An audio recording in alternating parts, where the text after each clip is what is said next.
Hello champions, good morning to all of you. আজকে আমরা first class শুরু করছি এবং ফার্স্ট ক্লাস আমরা শুরু করব পলিটি দিয়ে।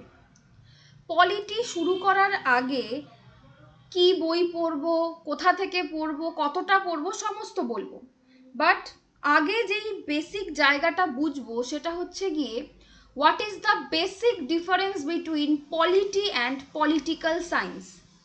কারণ অনেক স্টুডেন্টের মুখেই শুনে দেখবে যে ম্যাথামেটিক্সটাকে শর্টে যেমন ম্যাথ বলা হয় সেরকম মনে হয় পলিটিক্যাল সায়েন্সটাকেও শর্টে পলিটি বলা হয়, অনেকেই মনে করে। তো এই যে জায়গাটা থেকে আমরা আজকের ক্লাস শুরু করব, যে যেই সাবজেক্টটা আমরা পড়ছি আসলে সেই সাবজেক্টটার মানে কি, মানে জেনে তবে সেই সাবজেক্টটা পড়তে হবে। কারণ আমরা অফিসার হতে চলেছি, মেন্টালিটি অফিসারদের মতো রাখতে হবে, বেসিক টু হাই সম্পূর্ণটা জানতে হবে। তো ফার্স্ট আসি, হোয়াট ইজ পলিটি। পলিটির যদি বাংলা করি, বাংলা দ্বারায় রাষ্ট্র ব্যবস্থা।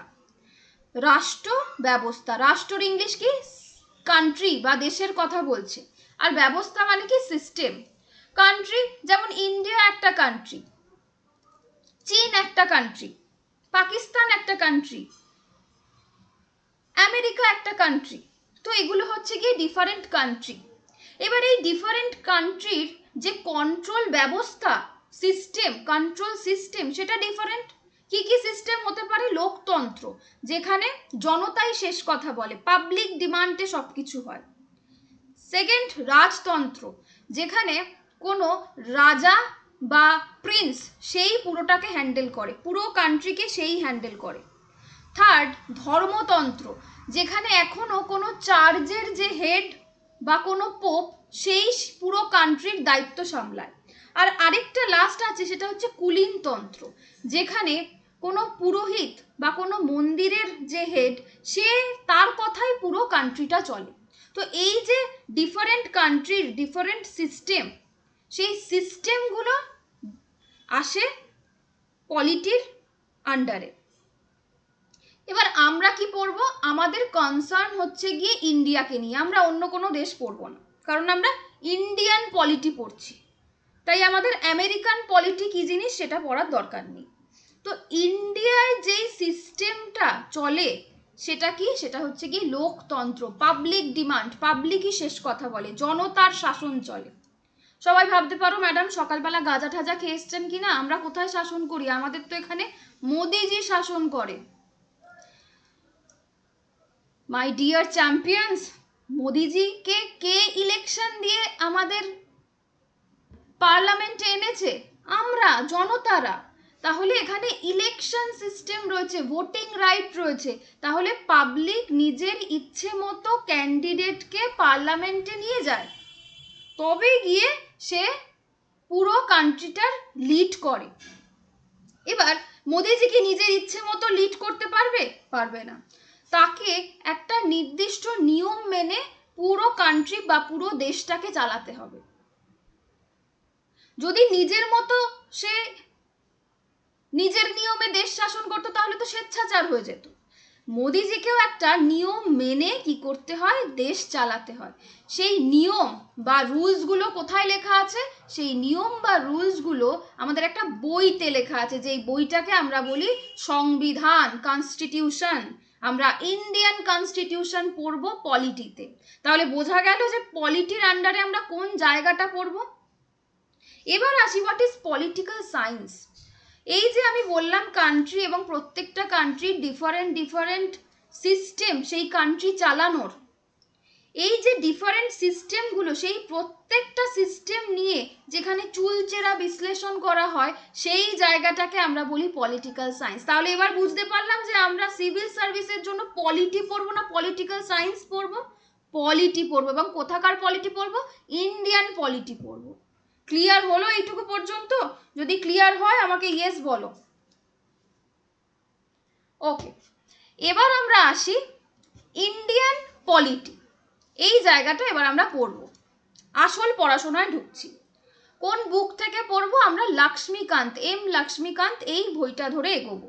কোনো বেঙ্গলি বই নেই, কারণ বেঙ্গলি বুক কোনো মানে আপ টু দ্য স্ট্যান্ডার্ডের সেরকম কিছু নেই, তাই আমরা এম লক্ষ্মীকান্ত এই বইটা ধরেই পড়বো, কারণ এই বইটা একদম perfect for civil service exam. ঠিক আছে, সমস্ত কিছু আছে, বুকটা ইংলিশ ভার্সান, ভয় পাওয়ার কিচ্ছু নেই, কারণ প্রত্যেকটা ওয়ার্ড আমরা এমনভাবে বুঝবো যে ইংলিশ দেখেও আমাদের ভয়ের কোনো কারণ নেই। এবং একই সাথে আমি যখন কালকেও তোমাদের বললাম যে আমরা ক্লাস করতে গেলে প্রথম যে রুলসটা মাথায় নিয়ে আসতে হবে যে কোনো কিছুকে আমরা ভয় পাবো না, যেটা জানি না শিখে নেব। ওকে, তো এই মেন্টালিটি নিয়ে আমরা ক্লাস করব। তো পিপিটিগুলো ইংলিশে রয়েছে, কোনো অসুবিধা নেই, আমরা প্রত্যেকটা বুঝে পড়বো। ঠিক আছে, তো আজকে আমরা এম লক্ষ্মীকান্ত বইয়ের ফার্স্ট যে চ্যাপ্টারটা সেটা হচ্ছে কনস্টিটিউশনাল ফ্রেমওয়ার্ক।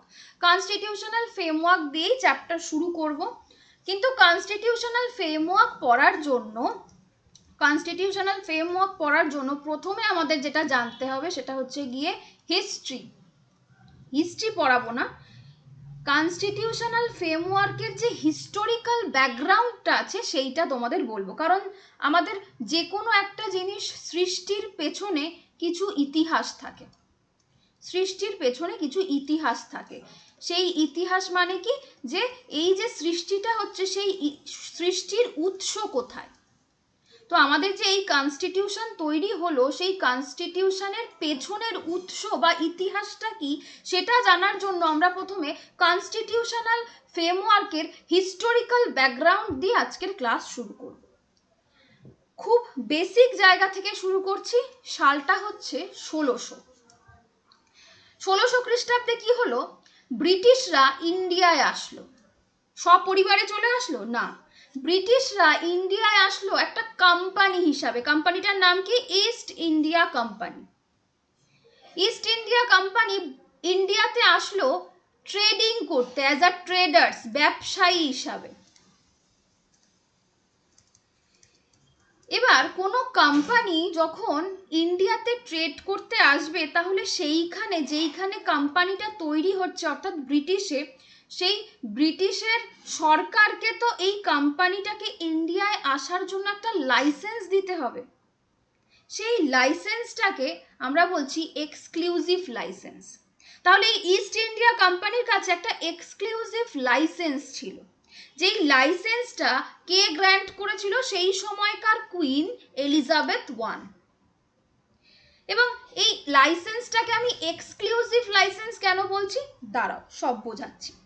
একটা এক্সাম্পল দিলাম, ধরো ইন্ডিয়াতে আমি একটা কোম্পানি খুলেছি, কোম্পানিটার নাম দিলাম মৌম্যাডাম। মৌম্যাডাম নামে আমি একটা কোম্পানি খুলেছি ইন্ডিয়াতে। এবার আমি চাইছি যে এই মৌম্যাডাম কোম্পানিটা গিয়ে চায়নাতে গিয়ে ব্যবসা করবে। তাহলে এই যে কোম্পানিটা ইন্ডিয়ায় তৈরি হয়েছে, সেই কোম্পানিটাকে চীনে গিয়ে ব্যবসা করার জন্য দু তরফের লাইসেন্সের প্রয়োজন। ফার্স্ট, ইন্ডিয়াকে একটা লাইসেন্স দিতে হবে মৌম্যাডামকে, যে যান আপনি গিয়ে চায়নাতে ব্যবসা করতে পারেন। আরেকটা লাইসেন্স চায়নার তরফ থেকে মৌম্যাডামকে দেওয়া হবে, যে ঠিক আছে আপনি আমাদের এখানে ব্যবসা করতে পারেন। ঠিক এক্স্যাক্ট ঘটনাটা এখানেও ঘটেছে। এই যে ইস্ট ইন্ডিয়ার কথা বললাম, ইস্ট ইন্ডিয়া কোম্পানিটা আসলে কোথায় রয়েছে? ব্রিটেনে। তো এটা ব্রিটেনের কোম্পানি। তো ব্রিটিশ গভর্নমেন্টকে ইস্ট ইন্ডিয়া কোম্পানিকে ইন্ডিয়াতে এসে ট্রেড করার জন্য একটা লাইসেন্স দিতে হবে। সেই লাইসেন্সটা এক্সক্লুসিভ লাইসেন্স কেন বলা হচ্ছে? কারণ যেই লাইসেন্সটা ব্রিটিশ গভর্নমেন্ট ইস্ট ইন্ডিয়া কোম্পানিকে দিয়েছিল, সেইটা ছিল একমাত্র লাইসেন্স, অর্থাৎ ব্রিটিশ থেকে একমাত্র ইস্ট ইন্ডিয়া কোম্পানি এসেই ইন্ডিয়াতে বিজনেস করতে পারবে। অন্য কোনো ব্রিটিশ কোম্পানিকে ইন্ডিয়াতে এসে বিজনেস করার অনুমতি দেওয়া হবে না। তাহলে এরা নিজেরা এক্সক্লুসিভ লাইসেন্সটা ইস্ট ইন্ডিয়া কোম্পানিকে দিয়ে দিয়েছিল, এবং যেতে তারা মোনোপলি ক্রিয়েট করতে পারে। মোনোপলি মানে কি? মোনোপলি মানে হচ্ছে কি, একমাত্র ইস্ট ইন্ডিয়া কোম্পানি ছাড়া অন্য কোনো কোম্পানি ইন্ডিয়াতে এসে ব্যবসা করতে পারবে না।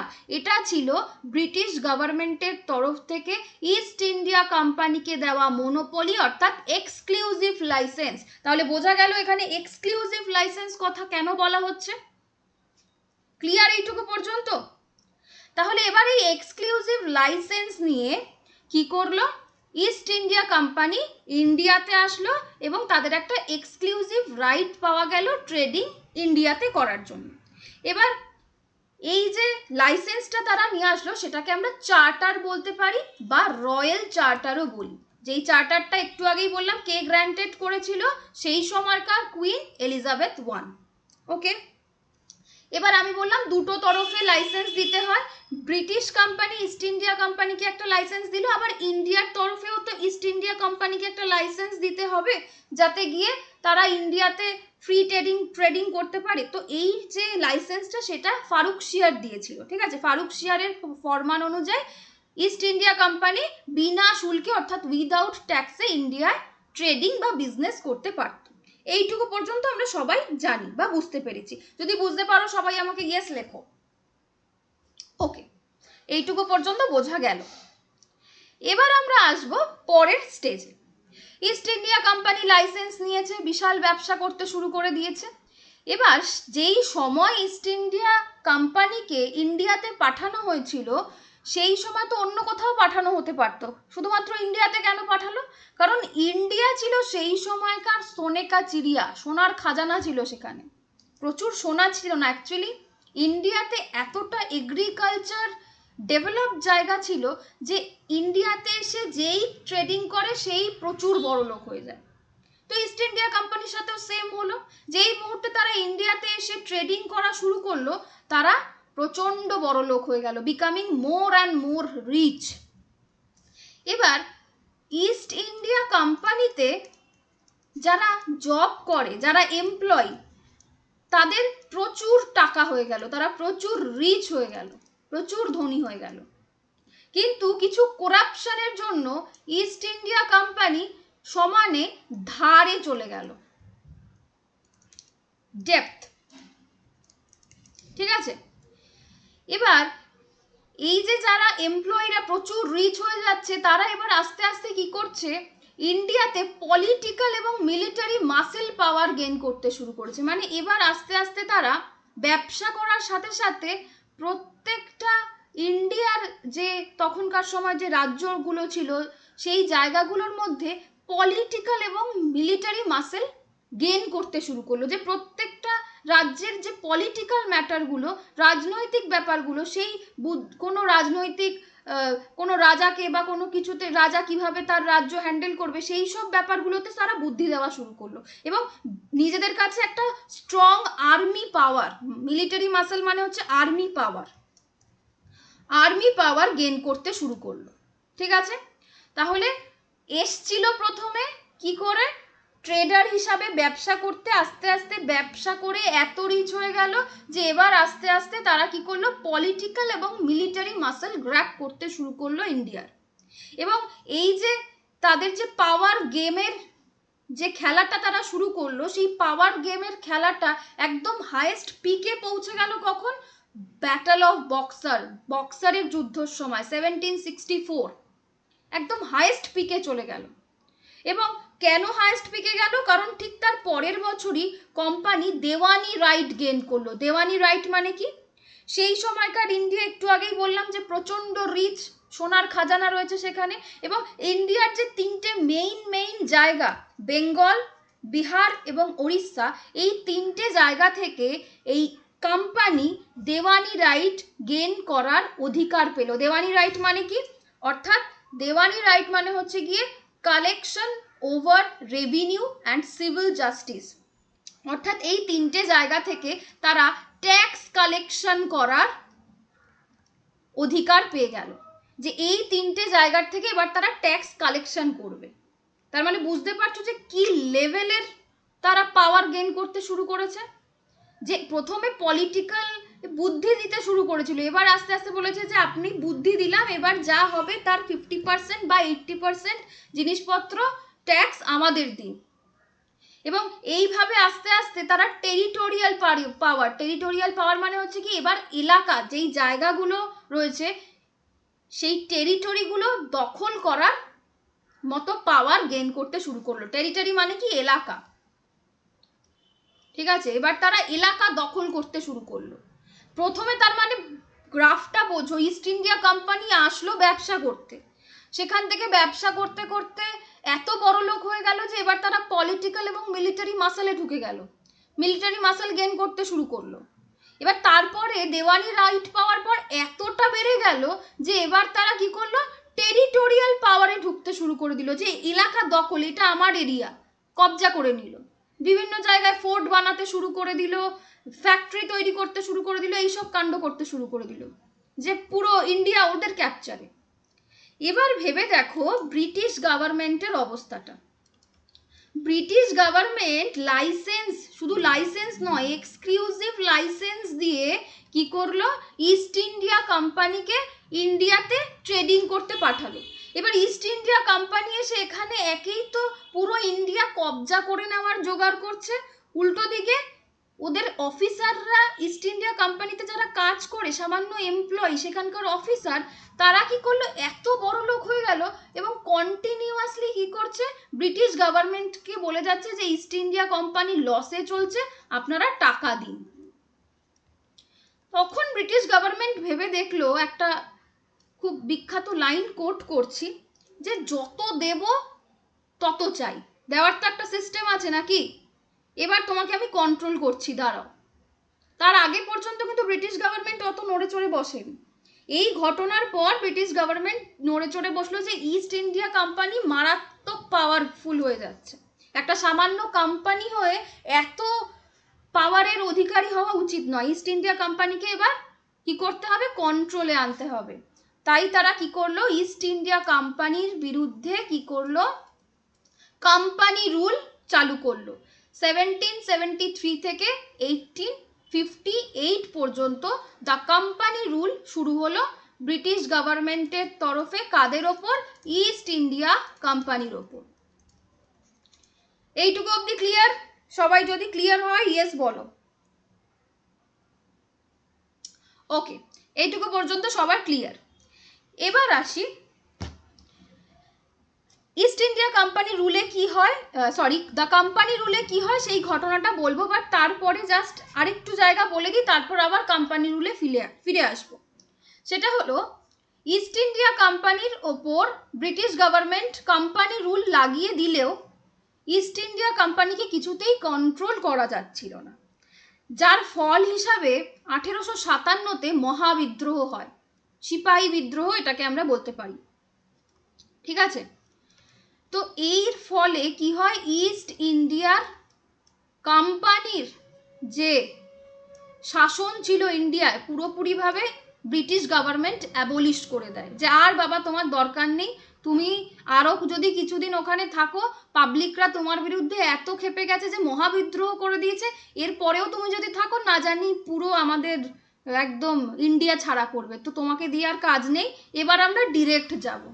তাই এবার ব্রিটিশ গভর্নমেন্ট নিজে স্বয়ং চলে আসলো কোথায়, ইন্ডিয়াতে এসে এবার ভাবলো ওরা যে আমরা নিজেই ব্রিটিশ গভর্নমেন্ট এসে নিজে ইন্ডিয়াতে রুল করব অ্যাজ আ গভর্নমেন্ট হিসাবে, অর্থাৎ ইন্ডিয়ান গভর্নমেন্টটাকে কন্ট্রোল করব এবার আমরা, ব্রিটিশ গভর্নমেন্ট, ঠিক আছে।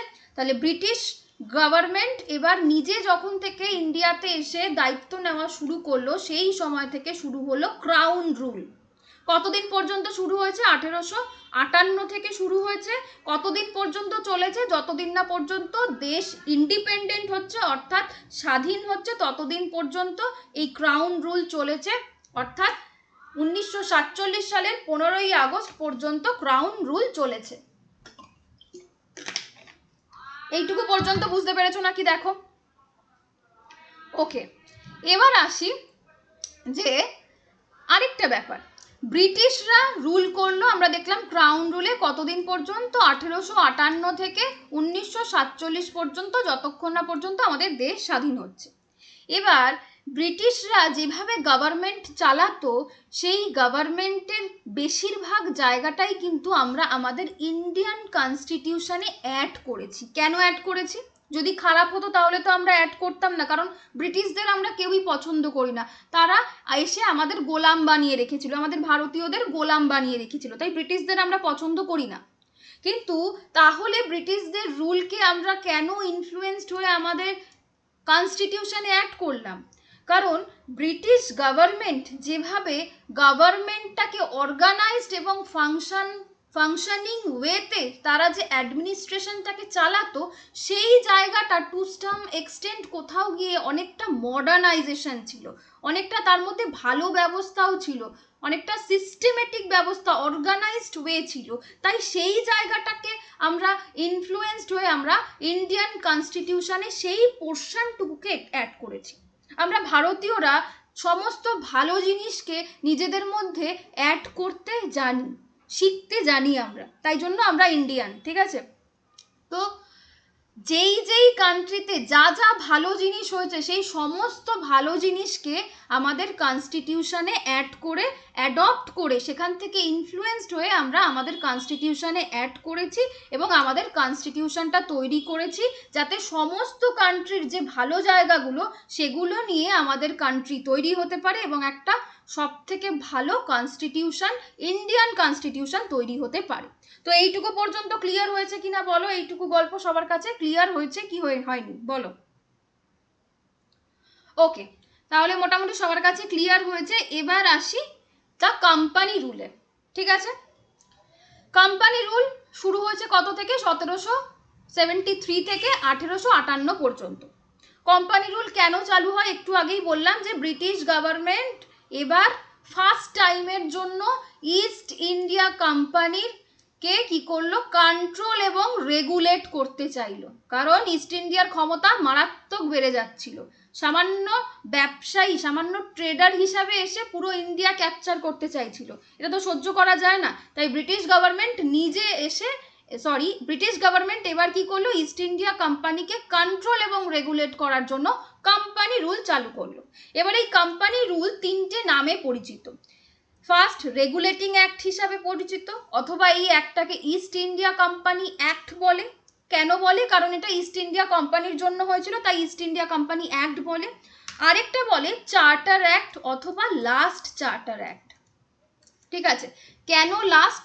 কারণ লাস্ট যখন কোম্পানি রুল, অর্থাৎ 1853-তে যখন লাস্ট কোম্পানি রুল হয়, এরপরে আর ইস্ট ইন্ডিয়া কোম্পানিকে কোনো রকম দায়িত্ব দেওয়া হয় না, তাই সেইটা কোম্পানি রুলের জন্য লাস্ট ছিল, তাই সেটাকে লাস্ট চার্টার অ্যাক্ট বলা হয়। এরপর ব্রিটিশ গভর্নমেন্ট নিজে এসে ইন্ডিয়াতে পুরো শাসনভার গ্রহণ করে, দায়িত্ব গ্রহণ করে, ঠিক আছে? এবার এখানে একটা terms and condition British government দিয়ে রাখলো কোম্পানি রুলের জন্য, যে ব্রিটিশ গভর্নমেন্টকে প্রত্যেক এই ইস্ট ইন্ডিয়া কোম্পানির যে রুলস বা টার্মস অ্যান্ড কন্ডিশন সেটা প্রতি 20 বছর অন্তর অন্তর রিভাইজ হবে, অর্থাৎ সংশোধন হবে। যদি কিছু অ্যাড করতে হয় অ্যাড করব, যদি কিছু বাদ দিতে হয় বাদ দেবো, অর্থাৎ প্রতি 20 বছর অন্তর এই যে কোম্পানি রুলটা রয়েছে সেই কোম্পানি রুলের টার্মস এবং কন্ডিশন রিভাইজ হবে। তাই ফার্স্ট শুরু হয়েছিল 1773, তার 20 বছর পর 1793-তে, তার 20 বছর পর 1813-এ, তার 20 বছর পর 1833-তে এবং তার 20 বছর পর 1853-তে, ঠিক আছে? প্রত্যেকটা মাঝখানে 20 ইয়ারের গ্যাপ রয়েছে। ফার্স্ট কোম্পানি রুল শুরু হয় 1773-তে এবং লাস্ট চলে 1853-তে। এটা আমাদের প্রিলিমসের কোয়েশ্চেন হিসাবে আসতে পারে, ঠিক আছে? এবার আমরা দেখি যে ফার্স্ট রেগুলেটিং অ্যাক্ট 1773-তে কি বলা আছে।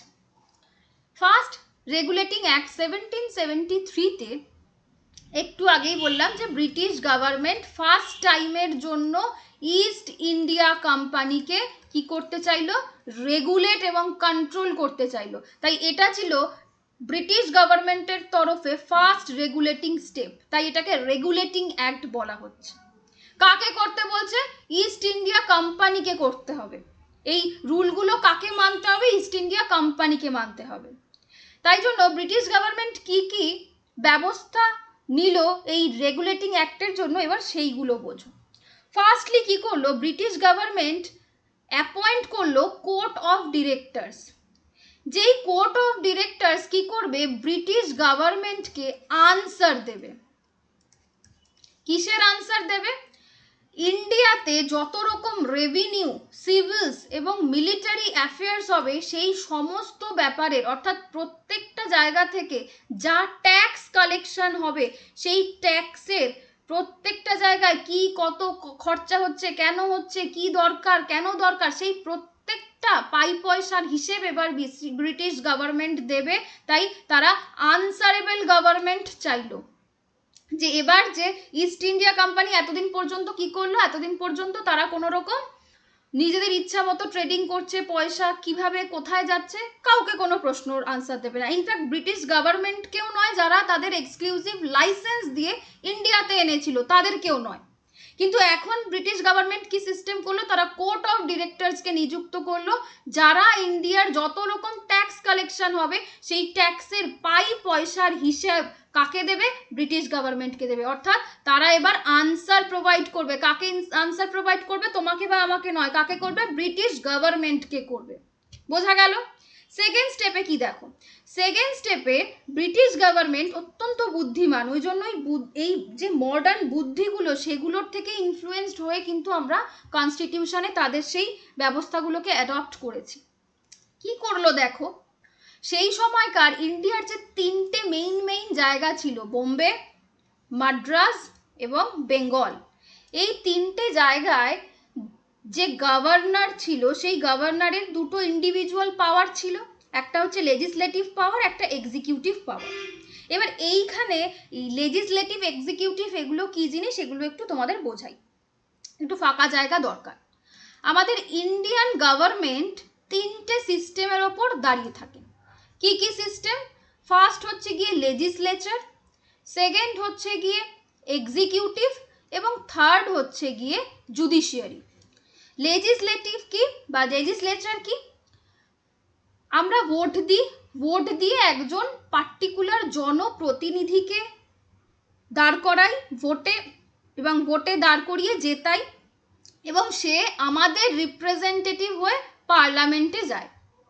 সেকেন্ড হচ্ছে এক্সিকিউটিভ, যারা হচ্ছে গিয়ে তোমরা, যারা আইএএস, আইপিএস বা স্টেট গভর্নমেন্টের তরফ থেকে WBCS, এটা স্টেট ওয়াইজ ডিফার করে, ওয়েস্ট বেঙ্গলে WBCS। তো এই যে এক্সিকিউটিভ যারা, তারা হচ্ছে গিয়ে এরা আইএএস, আইপিএস, WBCS, এরা হচ্ছে গিয়ে এক্সিকিউটিভ। আর থার্ড হচ্ছে গিয়ে জুডিশিয়ারি। জুডিশিয়ারি মানে কি? জুডিশিয়ারি মানে হচ্ছে গিয়ে অর্থাৎ supreme court, high court, lower court, এই জায়গাগুলোকে কি করে, যারা কন্ট্রোল করে তারা হচ্ছে গিয়ে জুডিশিয়ারি। ঠিক আছে? তাহলে ইন্ডিয়ান গভর্নমেন্ট এই তিনটে জায়গার ওপর ভিত্তি করে তৈরি হয়, লেজিসলেচার, এক্সিকিউটিভ এবং জুডিশিয়ারি। লেজিসলেচার কিন্তু যারা লেজিসলেচারের যায়, পার্লামেন্টে যারা যায়, তারা কিন্তু পার্মানেন্ট পোস্টে থাকে না, অর্থাৎ আমরা ইলেকশন দিয়ে তাদেরকে দাঁড় করাই। তাই আমাদের যদি পছন্দ না হয়, একটা নির্দিষ্ট টাইম পিরিয়ড পর সে চেঞ্জ হয়ে যায়।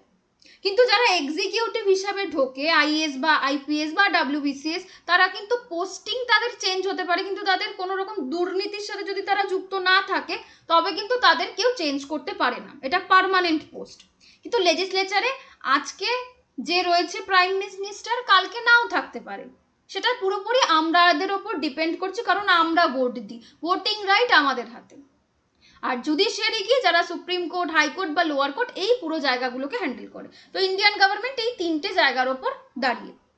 তো এবার চলে আসো এখানে, এই যে আমি ইন্ডিয়ার তিনটে মেইন জায়গার কথা বললাম, বেঙ্গল, মাদ্রাজ এবং বোম্বে, এই তিনটে জায়গার কিন্তু যে গভর্নর সিস্টেম ছিল বা গভর্নমেন্ট সিস্টেম ছিল, সেই গভর্নমেন্ট সিস্টেমেও দুটো ইন্ডিভিজুয়াল বডি ছিল, একটা লেজিসলেটিভ বডি, একটা এক্সিকিউটিভ বডি। ব্রিটিশ গভর্নমেন্ট ভেবে দেখলো যে ধরো একটা কোম্পানি, সেই কোম্পানির যদি একটা ব্রাঞ্চ থাকে তাহলে সেই ব্রাঞ্চের ওপর নজরদারি করা অনেক সহজ, কিন্তু এই ব্রাঞ্চের যদি অনেকগুলো ভাগ থাকে, সাপোজ ধরো এই যে আমি একটু আগে বোঝাচ্ছিলাম যে মৌ ম্যাডামের যে কোম্পানি, সেই কোম্পানিটা যদি শুধুমাত্র কলকাতায় থাকে তাহলে সেটাকে নজর রাখতে অনেক বেশি সুবিধা, কিন্তু এই কোম্পানিটা যদি একটা মেদিনীপুরে থাকে, একটা বর্ধমানে থাকে, চারদিকে ছিটিয়ে থাকলে তো মুশকিল। আমি যখন কলকাতায় রয়েছি আমি কলকাতার ওপর ফোকাস করতে পারছি, বাকি দুটো জায়গায় চুরিচামারি হলেও আমি বুঝতে পারছি না। উল্টো দিকে আমি যখন বর্ধমানে যাচ্ছি, কলকাতা আর মেদিনীপুরে যদি চুরি হয় আমি বুঝতে পারবো না। আমি যখন বর্ধমানে রয়েছি, কলকাতা আর মেদিনীপুরে কি কি হচ্ছে আমি বুঝতে পারছি না।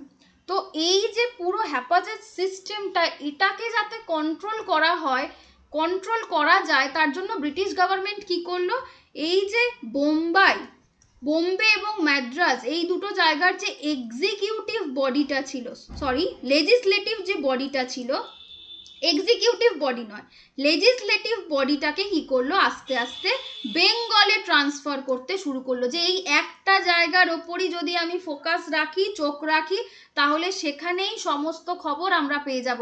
তাহলে এবার কি করলো, ফার্স্ট স্টেপ টু সেন্ট্রালাইজ করা শুরু করলো। যে বিক্ষিপ্ত জায়গায় যে পাওয়ারগুলো ছড়িয়ে ছিটিয়ে ছিল ইস্ট ইন্ডিয়ার, এবার সেগুলোকে এক জায়গায় করতে শুরু করলো, সব এনে বেঙ্গলে রাখতে শুরু করলো। সমস্ত লেজিসলেটিভ বডিগুলোকে কি করলো, বেঙ্গলের দিকে শিফট করতে শুরু করলো। এতদিন পর্যন্ত তারা কিন্তু নিজেদের জায়গায় ইন্ডিপেন্ডেন্ট ছিল। এখন তারা কি করলো, এখন তারা সেন্ট্রালাইজেশন শুরু করলো। স্টার্টেড বলেছি, ঠিক আছে, স্টার্টেড মানে সবে শুরু হয়েছে, এখনো কিন্তু কমপ্লিট শিফট হয়ে যায়নি, সবে শুরু হয়েছে। কখন শুরু হয়েছে, রেগুলেটিং অ্যাক্ট 1773 অনুযায়ী এই বোম্বে এবং মাদ্রাজ এই দুটো জায়গার যে এক্সিকিউটিভ বডিগুলো সেগুলোকে কিছু করলো না, লেজিসলেটিভ যে বডিগুলো সেই বডিগুলোকে বেঙ্গলের দিকে শিফট করার ফার্স্ট স্টেপ শুরু করলো। এবং বেঙ্গলে যে গভর্নর জেনারেল ছিল, সেই গভর্নর জেনারেলকে বানিয়ে দিল গভর্নর জেনারেল অফ বেঙ্গল। এবং এই গভর্নর জেনারেল বেঙ্গলকে অ্যাসিস্ট করার জন্য 4 জন মেম্বারকে রাখা হলো, এবং সেই মেম্বারদের নিয়ে তৈরি করা হলো কাউন্সিল। এবং এরা কি ছিল, এক্সিকিউটিভ কাউন্সিল। ভালো করে ওয়ার্ডটা মাথায় ঢোকাও, executive council. Governor general of বেঙ্গলকে অ্যাসিস্ট করার জন্য 4 জন মেম্বারের এক্সিকিউটিভ কাউন্সিল তৈরি করা হলো। এই কাউন্সিলটা যেহেতু ক্যালকাটায় ছিল, তাই এটাকে ক্যালকাটা কাউন্সিলও বলা হতো, ঠিক আছে। আমাদের এখানে ফার্স্ট গভর্নর জেনারেল কে হয়, governor general of Bengal Warren Hasting, lord Warren Hasting, ঠিক আছে। এবার আমি তোমাদের এক্সিকিউটিভ আর লেজিসলেটিভের গল্পটা বোঝাই, ঠিক আছে। এই জায়গাটাকে একটু ইরেজ করে দিই, তাহলে তোমাদের বুঝতে সুবিধা হবে। ওকে, ছাড়ো, ইরেজ করা যাচ্ছে না, এখানেই বোঝাচ্ছি, ঠিক আছে। এইটুকু পার্ট বুঝতে পেরেছো সবাই? ক্লিয়ার তো সবার কাছে? এবার বোঝো যে আমি এখানে বললাম আগের পার্টে যে 3টে সিস্টেমের কথা, রেগুলেটিং অ্যাক্ট 1773-তে আমি 3টে সিস্টেমের কথা বললাম। একটা হচ্ছে কোর্ট অফ ডিরেক্টরস থাকছে, আর কি বললাম, যে গভর্নর জেনারেল অফ বেঙ্গল। এবার এই গভর্নর জেনারেল অফ বেঙ্গলকে অ্যাসিস্ট করার জন্য 4 জন এক্সিকিউটিভ মেম্বারের কাউন্সিল রাখা হলো। এবার এরা আসলে কি, এক্সিকিউটিভ। তাহলে এক্সিকিউটিভ তখন হচ্ছে গিয়ে সর্বে সর্বা, কারণ এদেরকে রাখা হচ্ছে গভর্নর অফ জেনারেলকে অ্যাসিস্ট করার জন্য নয়, সে ঠিকঠাক করে কাজ করছে কিনা সেইটা দেখার জন্য। তাহলে সেখানে এই 1773-তে দাঁড়িয়ে সব থেকে পুরো কান্ট্রির সর্বে সর্বা কে ছিল, এক্সিকিউটিভ কাউন্সিল। এবং এক্সিকিউটিভ কাউন্সিলের হাতে লেজিসলেটিভ পাওয়ার রয়েছে। কিন্তু এখন যদি আমরা দেখি 2021-এ দাঁড়িয়ে, এখন কি এক্সিকিউটিভ কাউন্সিল সব কিছু করে? এক্সিকিউটিভ কাউন্সিল সব কিছু ডিসাইড করতে পারে? ধরো আজকে তুমি তোমার ব্লকে WBCS অফিসার হয়ে তুমি চাইছো তোমার ব্লকে কিছু একটা ভালো কাজ হোক, তার জন্য তুমি নিজে নিজে সব কিছু করে ফেলতে পারবে না। তোমাকে আগে লেজিসলেটিভ কাউন্সিলে চিঠি পাঠাতে হবে, সেখান থেকে অ্যাপ্রুভ হয়ে আসলে তবে তুমি সেই কাজটা করতে পারবে। তার মানে এখনকার দিনে অর্থাৎ 2021-এ দাঁড়িয়ে সমস্ত পাওয়ারের সর্বে সর্বা হচ্ছে লেজিসলেটিভ কাউন্সিল। মোদিজি যা করতে হবে ওনার থেকে পারমিশন নিতে হবে। তাহলে মোদিজি হচ্ছে লেজিসলেটিভ কাউন্সিল, কিন্তু তার হাতে এক্সিকিউটিভ পাওয়ার রয়েছে। কিন্তু সেই সময় অর্থাৎ 1773-তে দাঁড়িয়ে সর্বে সর্বা ছিল এক্সিকিউটিভ কাউন্সিল এবং তাদের হাতে লেজিসলেটিভ পাওয়ার ছিল। তাহলে কি করে এই দুটো ব্যাপার উল্টো হয়ে গেল। সেই সময় দাঁড়িয়ে এক্সিকিউটিভ কাউন্সিল সমস্তটা হ্যান্ডেল করছে, আর এখন দাঁড়িয়ে লেজিসলেটিভ কাউন্সিল সমস্তটা হ্যান্ডেল করছে। এই পুরো ইভলিউশনটা হলো কি করে, সেই ইভলিউশনটাই পড়বো আমরা ইন্ডিয়ান পলিটিতে। সেই সময় থেকে দাঁড়িয়ে এই সময় পর্যন্ত পুরো সিস্টেম চেঞ্জ কি করে হলো, সেই সিস্টেমের ডিটেল অ্যানালাইসিস করবো আমরা ইন্ডিয়ান পলিটিতে। বোঝা গেল যে এইভাবে আমরা পলিটি পড়বো? বোঝা যাচ্ছে কিনা আমাকে কমেন্ট করে জানাও। ওকে, তো এইটুকু পর্যন্ত আশা করি সবার কাছে ক্লিয়ার রয়েছে যে সেই সময় এক্সিকিউটিভ কাউন্সিল লেজিসলেটিভ পাওয়ার হ্যান্ডেল করতো, বাট এখন সেটা উল্টো হয়ে গেছে। লেজিসলেটিভ কাউন্সিল সম্পূর্ণটা হ্যান্ডেল করে, তাদের হাতে এক্সিকিউটিভ পাওয়ার রয়েছে। ঠিক আছে, মোদিজি চাইলেই যে কোনো আইএএস অফিসারকে যেখানে ইচ্ছা ট্রান্সফার করে দিতে পারে, সেই সময় পারতো না। ঠিক আছে, নেক্সট এবার কি আরেকটা জিনিস দেখব, এই রেগুলেটিং অ্যাক্টের মধ্যেই সুপ্রিম কোর্ট এস্টাবলিশড হয়। কোথায় এস্টাবলিশড হয়? ক্যালকাটায় 1774-এ। এবং এই সুপ্রিম কোর্টের সমস্ত দায়িত্ব পালন করার জন্য একজন চিফ জাস্ট অর্থাৎ মুখ্য বিচারপতিকে রাখা হয়, এবং তাকে অ্যাসিস্ট করার জন্য 3 জন জাজ রাখা হয়। ঠিক আছে, আর কি হয়, আরেকটা রুল ব্রিটিশ গভর্নমেন্ট করে দেয়, সেটা হচ্ছে গিয়ে servant of company. Servant of company মানে কখনোই ভেবো না যে কোম্পানির যারা চাকর, তা কিন্তু নয়। আমরা কিন্তু পাবলিক সার্ভিস কমিশনে যারাই অফিসার হয় তাদেরকে বলি পাবলিক সার্ভেন্ট, তার মানে কিন্তু তারা পাবলিকের চাকর নয়। যারাই চাকরি করে তাদেরকে আমরা সার্ভেন্ট অফ সেই কোম্পানি বলি। তো ইস্ট ইন্ডিয়া কোম্পানিকেও তখন servant of this company, east India company এরকম বলা হতো। ঠিক আছে, তো এই ইস্ট ইন্ডিয়া কোম্পানিতে যারা অফিসার, যারা চাকরি করতো, অর্থাৎ যারা সার্ভেন্ট অফ কোম্পানি, তাদের জন্য একটা রুল আনা হলো। কি রুল? যে তারা কোনো রকম প্রাইভেট ট্রেড করতে পারবে না। অর্থাৎ আমি যদি চাকরি করি তাহলে আমি কোনো রকম প্রাইভেট পড়াতে পারবো না, সেই রকম সিস্টেম। ঠিক আছে, যারাই কোম্পানিতে চাকরি করবে তারা কোনো রকম প্রাইভেট ট্রেড করতে পারবে না, অর্থাৎ যে ব্যক্তিগত যে ব্যবসা সেই ব্যাপারটা করতে পারবে না। যা করবে কোম্পানি, সেই কোম্পানি টাকা দেবে তাদেরকে। ঠিক আছে, আরেকটা ব্যাপার সেটা হচ্ছে গিয়ে নেটিভসদের কাছ থেকে কোনো রকম প্রেজেন্ট বা ভাইবস অ্যাকসেপ্ট করতে পারবে না, মানে সাধারণ জনগণের থেকে কোনো রকম ঘুষ বা কোনো রকম উপহার অ্যাকসেপ্ট করতে পারবে না। কারণ এই যে অফিসাররা রয়েছে সেই অফিসাররা প্রচুর ঘুষ, প্রচুর টাকা এবং প্রচুর প্রেজেন্ট, যেমন ধরো সহস্র হাতি দিয়ে দিল, ঘোড়া দিয়ে দিল, সোনা দিয়ে দিল, একদল সৈন্য দিয়ে দিল, এরকম টাইপের প্রচুর উপহার তারা পেতেই থাকতো। ঠিক আছে, আর ঘুষ তো ছিলই, সেটা বাদ দাও। তো এই ধরনের কিচ্ছু আর কোম্পানির সার্ভেন্টরা অ্যাকসেপ্ট করতে পারবে না। তো এই সমস্ত যে রুলসগুলো, এই 5টা রুলস তারা কি করলো, রেগুলেটিং অ্যাক্ট 1773-তে দিয়ে দেওয়া হলো। তাহলে আমি আরও একবার 1773-তে রেগুলেটিং অ্যাক্টে কি কি রয়েছে সেটা আরও একবার বলে দিই। ফার্স্ট, সেটা হচ্ছে গিয়ে ইস্ট ইন্ডিয়া কোম্পানিকে রেগুলেট করার জন্য ব্রিটিশ গভর্নমেন্টের ফার্স্ট স্টেপ ছিল। সেকেন্ড হচ্ছে গিয়ে ব্রিটিশ গভর্নমেন্ট এবার ইস্ট ইন্ডিয়া কোম্পানিকে বলল যে আপনারা কোর্ট অফ ডিরেক্টরস রাখুন, যারা আমাদের ইন্ডিয়ার প্রত্যেকটা রেভিনিউ, সিভিল এবং মিলিটারি অ্যাফেয়ার্সে যে ট্যাক্সগুলো কালেক্ট হবে সেই ট্যাক্সের পয়সার হিসেব দেবে। সেকেন্ড পয়েন্ট কি, সেন্ট্রালাইজেশন শুরু করলো। বেঙ্গলের যে মেইন জায়গাগুলো, সেই জায়গাগুলো থেকে লেজিসলেটিভ বডিটাকে সরিয়ে বেঙ্গলের দিকে আনা হলো, স্টার্টিং হলো শিফট বেঙ্গলের দিকে। সমস্ত বেঙ্গলকে সব থেকে শক্তিশালী করার জন্য, যাতে ব্রিটিশ গভর্নমেন্ট সেখানে নজর রাখতে পারে, তৈরি করা হলো গভর্নমেন্ট জেনারেল অফ বেঙ্গল। এবং গভর্নমেন্ট জেনারেল অফ বেঙ্গলকে অ্যাসিস্ট করার জন্য 4 জন মেম্বারের এক্সিকিউটিভ কাউন্সিল তৈরি করা হলো, এবং ফার্স্ট গভর্নর জেনারেল হলেন লর্ড ওয়ারেন হেস্টিং। সেই সময় সব কিছু পাওয়ারের হেড ছিল এক্সিকিউটিভ কাউন্সিল, এবং এক্সিকিউটিভ কাউন্সিলের হাতে লেজিসলেটিভ পাওয়ার রয়েছে। সেকেন্ড পয়েন্ট বোঝা গেল। থার্ড পয়েন্ট হচ্ছে সুপ্রিম কোর্ট এস্টাবলিশড হয় ক্যালকাটায়, এবং সেটা কাজ করার জন্য একজন চিফ জাস্টিস এবং 3 জন জাজকে অ্যাপয়েন্ট করা হয়। এবং 5 নম্বরে আমরা কি পড়লাম, যে কোনো রকম প্রাইভেট ট্রেড এবং জনগণের কাছ থেকে কোনো প্রেজেন্ট বা ঘুষ, এই সমস্ত কিছু কোম্পানির যারা অফিসার বা সার্ভেন্ট তাদের ক্ষেত্রে সম্পূর্ণ প্রহিবিট করে দেওয়া হয়। তো এইটুকুই আজকের ক্লাস হলো। 8টা বেজে গেছে।